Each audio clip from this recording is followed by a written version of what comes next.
Hi, good morning, friends. My name is Nita. Long ago, a Zulu hunter was sitting under a tree. લાંબા સમયથી ઝુલુ નામનો શિકારી એક ઝાડની નીચે બેઠો હતો. His name was Eddie. તેનું નામ એડી હતું. He saw a large herd of daring deer grazing in the lush green meadow. તેણે એક મોટું હરણાઓનું લીલાછમ ઘાસમાં ચરતા એક મોટું હરણાઓનું ટોળું જોયું. He said to himself, તેણે તેની જાતે કહ્યું, These deer are really wonderful, but I have to run a lot to catch one of them. તેણે તેની જાતને કહ્યું, ખરેખર આ હરણાઓ ખૂબ જ સુંદર છે, પરંતુ તેમાંથી એકને પકડવા માટે મારે ખૂબ જ દોડવું પડશે. Can't be there be an easy way to get one? શું તેમાંથી એકને મેળવવા માટે કોઈ સરળ રસ્તો હોઈ શકે? Suddenly he saw a female cheetah crawling silently closer to the grazing animals. અચાનક તેણે એક નારી ચિત્તાને પેટે સરકીને ધીમા અવાજથી ચરતા પ્રાણીઓની નજીક જતી જોઈ. Then she leaped and caught a deer. તેણે છલાંગ મારી અને એક હરણને પકડ્યું. After some time her two young cubs come out of the bush. થોડા સમય પછી તેણીના બે બચ્ચા એક ઝાડીમાંથી બહાર આવ્યા. They all enjoyed their meal. તેઓએ તેમનું ખાવાનું માણ્યું. Eddie's eye brightened. એડીઝની આંખો પહોળી થઈ ગઈ. They sparkled with an idea. તેને એક idea સૂઝ્યો. He envied the cubs. તેને બચ્ચાઓથી ઈર્ષા થઈ. Can I be lucky as their beautiful cubs? તેણે કહ્યું, ખરેખર હું આ બચ્ચો જેવો નસીબદાર હોઈ શકું? They got their food without any effort. તેઓની જેમ કોઈ પણ પ્રયત્ન કર્યા વિના તેઓની જેમ મને પણ ખોરાક મળી શકે? Can I have a hunter like their mother? શું હું પણ મારી પાસે પણ તેમની માતા જેવું કોઈ હોઈ શકે? He thought. તેણે વિચાર્યું. He decided to catch a young cub and training it to hunt for him. તેણે તેમાંથી એક બચ્ચાને પકડી અને તેના માટે ટ્રેનિંગ આપવાનું તેણે નક્કી કર્યું. Then I shall only say. તેણે માત્ર કહ્યું, Oh my dear, go and kill a deer for me. ઓ મારા વાલીડા, તમે જાઓ અને મારા માટે એક હરણ મારી લાવો. આહા, અરે રે, my life will be very comfortable then. પછી મારું જીવન ખૂબ જ આરામદાયક થઈ જશે. He was quite pleased with his own idea. તેને આ આઈડિયાથી તે ખૂબ જ ખુશ હતો. He decided to follow cubs and steal one. તેણે બચ્ચાઓનો પીછો કર્યો અને તેમાંથી એક ચોરી કરવાનું તેણે નક્કી કર્યું. From his experience, Eddie knew that a cheetah never attacked a man. એડીને તેનો અનુભવ હતો કે તે જાણતો હતો કે ચિત્તા ક્યારેય માણસ પર હુમલો કરતું નથી. Therefore, it was safe to steal cub. તેથી તેને બચ્ચાનું ચોરવાનું સલામતી ભર્યું હતું. He followed the cheetah family till evening. તેણે ચિત્તાના પરિવારની પાછળ સાંજ સુધી ફર્યો. At the sunset, સૂર્યાસ્તના સમયે, the mother cheetah hid her cubs in a thick bush and left for a stream. સૂર્યાસ્તના સમયે માતા ચિત્તા તેના બાળકોને ઝાડીમાં સંતાડી અને તે પાણીની શોધમાં નીકળી. Quickly, તરત જ, the hunter picked up his net and spear and ran into bush. તરત જ શિકારી તેની જાળી પકડી અને તે ઝાડીની આગળ તેને બિછાઈ દીધી. He saw two teeny cubs. તેણે બે બચ્ચાઓને જોયા. They looked at him with their bright eyes. તે બચ્ચાઓ તેમની ચળકતી આંખોથી તેની સામે જોઈ રહ્યા હતા. They were too young to run away. તેઓ બચ્ચા દોડી શકે તેવા હતા નહીં. Eddie threw the net over them and the cub were caught. ADA તેમની ઉપર નેટ ફેંકી અને તે બચ્ચાને તેની સાથે ખેંચી લીધા.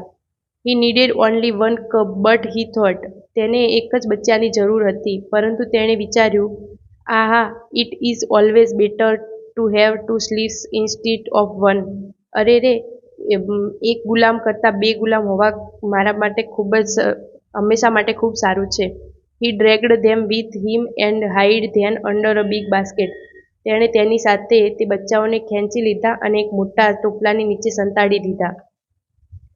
The mother cheetah returned after a while. માતા ચિત્તા થોડીવાર પછી પાછી ફરી. She did not find her cubs. તેણીને તેના બચ્ચા મળ્યા નહીં. She looked all around. તેને આજુબાજુમાં બધે જોયું. First of all she became angry and jumped wildly. તેને પહેલાં તો તે ખૂબ ગુસ્સે થઈ અને પછી ખતરનાક રીતે તે કૂદકા મારવા લાગી. She sniffed all around. તેણીએ આજુબાજુ સૂંઘ્યું. બટ એલેસ, પરંતુ અફસોસ, she could not find her dear babies. તેને તેના પ્રિય બચ્ચાઓ મળ્યા નહીં. At last she become sad and started crying. છેલ્લે તે ઉદાસ થઈ અને રડવાનું ચાલુ કર્યું. She cried and cried for the whole night till the next evening. તેણે આખી રાત રડ્યું અને બીજા દિવસે સાંજ સુધી પણ રડ્યું. She cried and cried until her tears made dark stains down her cheeks. તેણીએ એટલું રડ્યું કે તેની આંખોની નીચે તેના ગાલ પર આંખોના આંસુઓથી કાળા ડાઘ પડી ગયા હતા. She was still weeping. તે હજુ પણ રડતી હતી. At night the mother cheetah cried so loudly that she was heard by a wise man living in the village. એ દિવસે રાત્રે માતા ચિત્તા એટલું જોરથી રડી કે ગામમાં રહેતા એક સમજુ માણસને તેનો અવાજ સંભળાયો. The old man understood what had happen. તે વૃદ્ધ માણસ સમજી ગયો હતો કે તેની સાથે શું થયું છે. He immediately took his strong club and came out of his hut. તેણે તેનો મજબૂત ધોકો હાથમાં લીધો તરત જ અને તે ઝૂંપડીની બહાર આવ્યો. This old man Sanno was very wise. આ વૃદ્ધ માણસ સન્નો ખૂબ જ સમજુ માણસ હતો. He loved animal and knew all about them. તેને પ્રાણીઓ પ્રત્યે પ્રેમ હતો અને તે તેના વિશે બધું જાણતો હતો.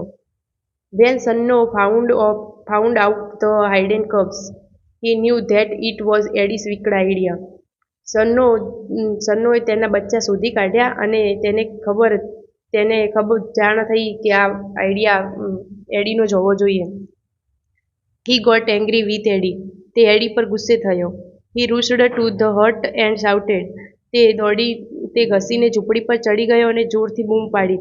આઈ hate you Eddie. Everybody of your tribe will hate you because you are lazy and wicked too. તેણે ઝૂંપડી પર ચડી અને બૂમ પાડી, હું તને ધિક્કારું છું એડી. આપણી જમાતના બધા જ દરેક જણ તને ધિક્કારે છે કારણ કે તું બહુ આળસુ અને નિર્દયી માણસ છે.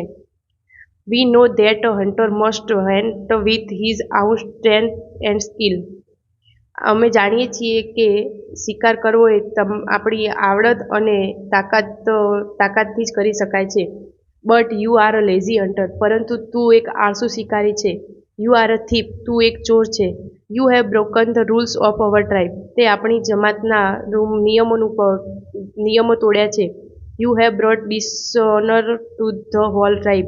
તે આપણી જમાતની બદનામી કરી છે. All the members of the hunter tribe got together. તેમની જમાતના બધા જ લોકો ભેગા થયા. They decided to drive away Eddie from their village forever. તેમણે બધાએ એડીને ગામમાંથી હંમેશા માટે નીકાળી દેવાનું નક્કી કર્યું. Sanno took the cubs on his shoulder and return them to their mother. સન્નોએ તેના બે બચ્ચા તેના ખભા પર લીધા અને તેની માતા ચિત્તાને પાછા આપી દીધા. He saw that long weeping of the mother cheetah had stained her face forever. તે માતા ચિત્તાનું લાંબા સમયનું રુદનથી તેની આંખોના નીચે કાળા પટ્ટા જેવા ડાઘા પડી ગયા હતા.